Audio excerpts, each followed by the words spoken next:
voltamos com o Horizonte Debate. No programa de hoje, o nosso assunto é crise política na América do Sul. Se a gente não sinaliza, enquanto política, enquanto escolha, para esse país que nos compra produtos agregados de qualidade, né? Estamos na região metropolitana de Belo Horizonte, Betim. A SADA, que é a grande transportadora dos carros da Fiat, ela está em Córdoba, na Argentina. Existe uma conexão enorme entre, por exemplo, o grupo Fiat, que produz máquinas, e o agronegócio argentino.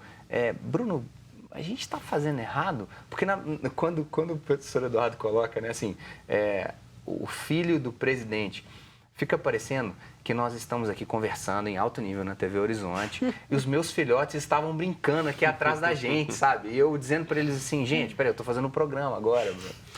Olha, a gente tem que pensar duas coisas assim. Embora a Argentina seja de fato uma parceira nossa, que a gente tem superávit com ela, o valor absoluto e relativo desse comércio não é o que alimenta a nossa economia de fato, né? Uhum. E essa atrapalhada toda do governo atual, que parece ser uma atrapalhada toda, eu ouvi duas entrevistas recentemente, uma do Alexandre Frota, não estou querendo usar ele como referência, mas como alguém que estava no métier ali no grupo, e agora do delegado Valdir, que foi destituído do cargo de líder da Câmara. O deputado Alexandre Frota falou que o xará do professor Eduardo tinha um fetiche com relação a ele, né? Assim, Bom, deixa eles resolverem isso do entre Eduardo, eles, né? Do Alexandre Frota. Eles colocaram duas coisas muito interessantes, assim como a Joyce, que agora também virou desafeto, falou, né? Que isso é estratégia. Enquanto a gente está achando que é atrapalhada, os três que viraram desafeto estão dizendo isso é estratégia. Como assim, Bruno? O que o Frota disse? Reproduzindo o Frota, tá? Aí que chamou minha atenção. É um filósofo, Frota. Ele fala, os bolsonaros falam uma coisa qualquer para o núcleo duro deles, falam uma coisa qualquer, mas eles estão na mídia o tempo todo. Ninguém deixa de falar deles. Olha a gente aqui falando deles. A gente vai falar de América Latina, América do Sul, e por algum motivo chegamos nos bolsonaros e estamos neles. A estratégia dá certo. E o importante, fale bem, eu fale mal, mas falem de mim. Né? Me deixem alta. Porque quando, por exemplo, ele fala que vai colocar a embaixada lá em Jerusalém, é um equívoco, a gente não tem esse poder de potência dos Estados Unidos, mas ele fala para um núcleo duro, cristão, sobretudo evangélico, que é profética essa fala dele. E esse grupo acredita nisso. Você não vai convencer esse grupo com argumentos das relações internacionais, da geopolítica, do direito internacional, da história. Você não vai convencer esse grupo dessa maneira. Você vai convencer esse grupo com argumentos da fé. Então, ele está dialogando com um grupo específico dele, que ele alcança, que é o núcleo duro dele, que ele atingiu de maneira muito rápida, se a gente for pensar. Sim. Esses 20% fiéis a ele.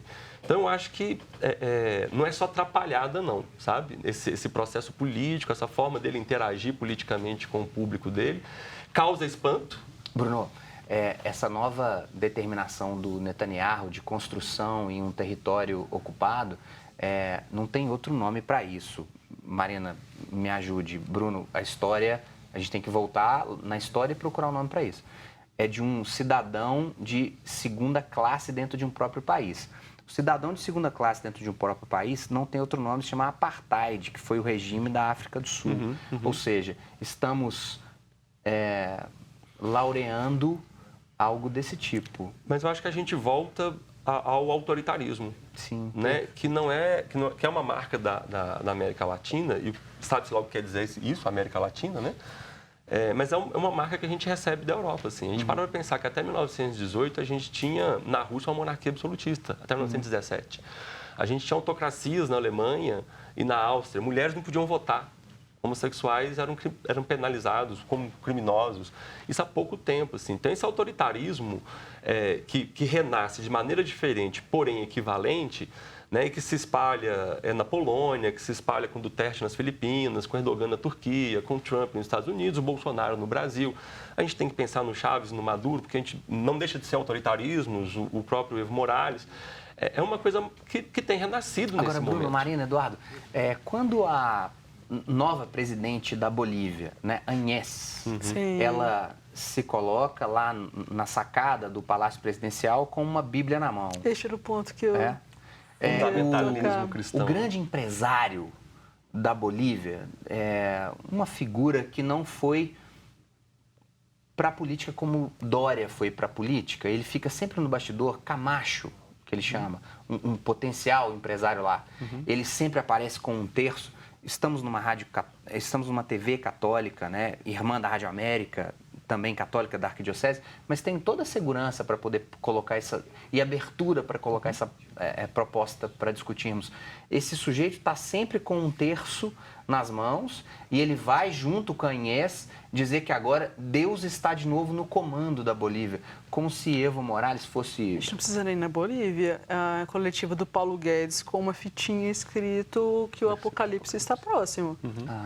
Numa coletiva apresentando um novo plano econômico, então, isso é extremamente representativo de um ponto de vista simbólico, porque não só na América Latina, Brasil, Bolívia, mas é uma tendência global que atinge Estados Unidos, que atinge vários países da Europa Ocidental, de recuperar valores conservadores, neopentecostais, para eleger políticos de modo geral, sobretudo numa toada ou dentro de aspectos mais legislativos, e a bancada religiosa tem tomado uma proporção cada vez maior dentro desse contexto, o que me faz contestar em larga medida a própria formação do Estado. Se a gente for pegar historicamente como que o Estado foi formado, como houve a centralização do poder, para que o Estado serve, que independente de posições ele está para organizar socialmente a sociedade para que ela possa se inserir no mercado, e eu não estou discutindo o nível de intervenção ou o tipo de papel social ou não que um Estado deve ter. Então, isso é muito importante, não estou me colocando frente a nenhum tipo de posicionamento político em relação à estrutura do Estado. O Estado está sendo ocupado nas suas partes elegíveis ou aquilo que muitas pessoas tendem a entender como elites políticas, que nada mais são do que a representação direta de uma população que é inviável ter uma representação direta. Estou falando de um país, por exemplo, como o Brasil, com 200 milhões de pessoas. E parte da descrença nas instituições políticas, parte da descrença na política, parte da descrença do papel do Estado em garantir direitos sociais tem aberto margem muito forte. Eu acho que esse é um evento que, por um lado, elegeu Bolsonaro, e, por outro, vai se aprofundar no futuro. Na minha perspectiva... Eduardo, Deus no comando? É sempre uma retórica. A gente vê vários grupos, em várias partes do mundo, essa utilização da religião, do misticismo, da bandeira, do nacionalismo, são traços que demonstram e onde o totalitarismo ele se agrada ali. Agora, Hannah Arendt, na origem do totalitarismo, quando ela fala dessa questão, eu até discordo em falar que ele está renascendo, não, ele sempre esteve aqui. Ela fala, olha, o ser humano não é um ser político, não existe uma política natural, genética. Na verdade, a gente é individualista, a gente nasce individual, a gente nasce sozinho e morre sozinho. A política é só apenas uma ferramenta. Então, dentro dessa ferramenta, o que é o político é exatamente o contrário ao totalitarismo. O totalitarismo não é político. Então, o que me assusta é quando você começa a atacar a política. Porque a política nada mais é que você tentar juntar pessoas diferentes, tentar adequar pessoas diferentes numa sociedade para um bem comum. O totalitarismo não. É o bem de uma pessoa, de um grupo. Eduardo, eu tive com o Renato Giannini Ribeiro na Bienal de Contagem, uma tarde deliciosa passada com o Renato. E no texto dele da Folha do dia 16, agora de sábado, dia 16, ele vai dizer que uma coisa, as pessoas estarem com medo na época da ditadura.